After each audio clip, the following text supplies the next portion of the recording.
তিনি ওই পাসপোর্টের উপরেই আবার আরেকটা পুলিশ ভেরিফিকেশন, এর পূর্বে আবার আপনার ইয়ে নিতে হবে, ভ্যাকসিন, ইঞ্জেকশন নিয়ে এগুলো নিতে হবে। নিজের হজের প্রস্তুতির জন্য একজন ব্যক্তি যখন হজে যাবেন তখন কিন্তু তার মন মানসিকতা সবকিছুই মিলিয়ে তাকে প্রস্তুত থাকতে হবে। এটা আদৌ নয় টাকা জমা দিলাম অথচ কোনো প্রস্তুতি নাই। দেখা গেছে যে যেদিন প্লেনে যাবো তার 2 দিন আগে তাকে 3 দিন আগে তাকে জানালেই হবে। এগুলো কিন্তু অসম্ভব কতগুলো ব্যাপার। হজের মাস আল্লাহ তাআলা 3টা মাস ঘোষণা করেছেন। আল হজ্জ আশহুরুম মালুমাত। তাহলে এই হজের 3টা মাসের কারণ কি? 3টা এবং 10 দিন হজ পর্যন্ত। এই দিনগুলো এই কারণে যে যাতে প্রস্তুতি নিতে কারো যেন কোনো রকম ত্রুটি না হয়। এই শাওয়াল মাস থেকে অর্থাৎ রমজানের পরের মাস থেকে কিন্তু হজের মাস শুরু হয়ে যায়। যেমন জোহরের ওয়াক্ত না হলে কিন্তু হজ ফরজ হয় না। নামাজ পড়ে যায় না। ঠিক অনুরূপভাবে শাওয়ালের চাপ না দেখানো পর্যন্ত কিন্তু হজ ফরজ হবে না।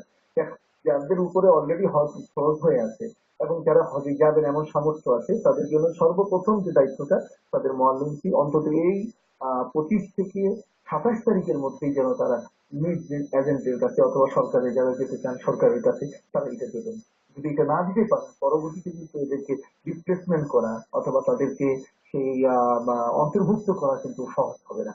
আর এখন এই বিষয়গুলো অনেকটা কিন্তু প্রতারণার সামিল হয়ে গেছে। আপনারা দেখেন হাবের পক্ষ থেকে হজ এজেন্সি বা সরকারের পক্ষ থেকে যেটা অনুমোদিত হজ এজেন্সি এখন ফরিয়া পাইকারের সংখ্যা বেড়ে গেছে অনেক বেশি।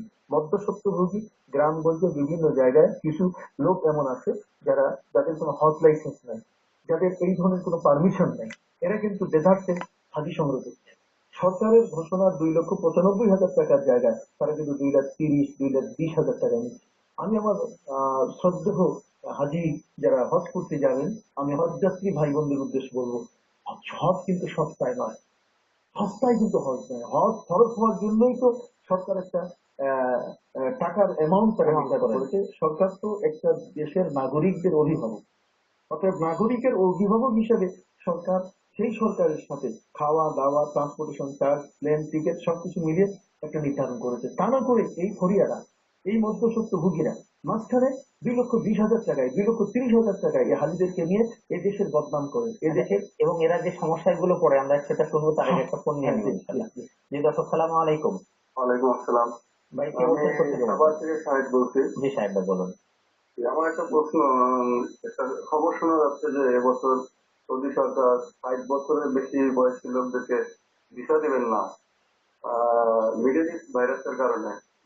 এই খবরটা সত্য জানতে চাচ্ছি। জি জি আমরা প্রশ্ন আসলে মাছ ভাইরাস একটা চলছে ওখানে এবং এই যাবত প্রায় 150 মানুষের মতো মারা গেছে। মাছ ভাইরাস এটা মাছ ভাইরাস এটা ফ্লু একটা। এর আগে সোয়াইন ফ্লুর মতো একটা ছিল। তখনও কিন্তু সৌদি সরকার কিছু কিছু দেশকে বারণ করেছে এবং আমাদের দেশেও ওইটার পরিমাণ হ্রাস করার জন্য কিন্তু সরকারকে অনুরোধ করেছিল।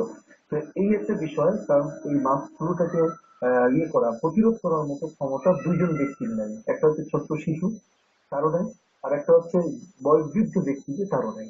তো কাজেই সরকারের এই ধরনের একটা কথা আছে আমাদের কানে যে 60-65 বছরের বৃদ্ধ মানুষদেরকে ওদিকে না যাওয়ার জন্য বা তাদের না যাওয়ার জন্য মানে অনুৎসাহিত করতে বলা, উৎসাহিত করা বা একদম নিষিদ্ধ নয়, একটা নিষিদ্ধ নয়। তো এটা হয়তো চূড়ান্ত কোনো যদি ঘোষণা আসে তাহলে সেটা আমি আমার ভাইকে বলবো যে আপনি এটা শুনবেন। তবে ফরজ একটি হজ এটা একটা হচ্ছে মাসকুলুটা এর যে প্রতিরোধ ক্ষমতা কার আছে এটা একজন ডাক্তার বলতে পারবে। এটা বয়সের সাথে সম্পৃক্ত একটা বিষয়। সুতরাং হজ ফরজ হলে সে 60-70 বছর হলেও তাকে হজ করতে হবে এবং পারমিশন পাওয়া যাবে। একজন 80 বছরের ব্যক্তিও হজ করতে পারবেন কিন্তু কথা হলো শারীরিক শক্তি থাকতে হবে। দুইটা এবাদত এখানে, একটা হচ্ছে শারীরিক শক্তি আর একটা আর্থিক সংগতি। আর্থিক সংগতি কিন্তু শারীরিক শক্তি তার নাই, তার উপর কিন্তু হজ করেন নাই। তবে যে বিষয়টা এরকমই। ধন্যবাদ। আমরা আরেকটু ফোন নিয়ে নেবো। জি দর্শক সালাম আলাইকুম। ওয়ালাইকুম আসসালাম।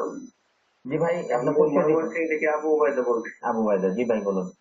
আচ্ছা, বলবেন যে আপনারা ওইটা বললেন যে 3,54,000 টাকা থাকলে ফরজ হয়, তো যদি কারো জমি থাকে অনেক বেশি তাহলে তারও কি ফরজ হবে এটা? জি ধন্যবাদ। আমরা এই প্রশ্নটার উত্তর দিব তার আগে একটি বিরতিতে যাচ্ছি। দর্শক আমরা